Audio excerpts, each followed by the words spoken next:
කොකිස් කියන්නේත් අපි බොහොම කැමති අවුරුදු කෑමක්. හැබැයි කොකිස් කියන්නේ අපි කලින් කතා කරපු ආහාර වගේ අධිශක්ති ආහාරයක් විදිහට අපි සැලකන්නේ නැහැ.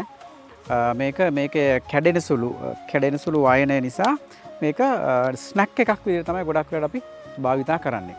මේ කොකිස් සාදා ගැනීමේදී කොකිස් අච්චුවටත් තියෙන ලොකු කාර්යභාරයක්.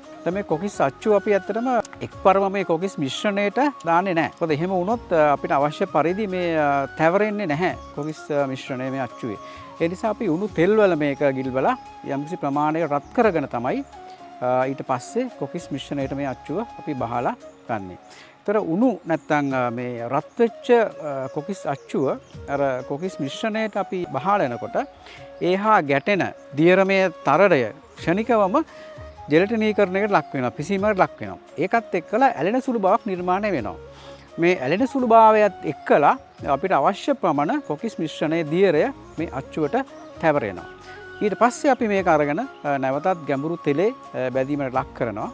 සෙන්ටිග්‍රේඩ් අංශක 180 වගේ පවතින තෙල්වලදී. එතෙන්දී අතරම බැදීම කියන්නේ මේක විජලන ක්‍රියාවලියක්. සෙන්ටිග්‍රේඩ් අංශක 100 තමයි අවශ්‍ය වෙන්නේ ජලය වාෂ්ප වෙන්න. ඒක සෙන්ටිග්‍රේඩ් 180 දී බදිනකොට අපි මේ ජලය ඊටාම ඉක්මනින් වාෂ්ප වෙලා යනවා. ඒකත් එක්කලා මේ තිබ්බ දියරමේ තරණය මේ වගේ වියලි ක්‍රිස්පි ස්වභාවයකට පත් වෙනවා. ඒ වගේම කියන්න ඕන එකක් තමයි මේ පාට.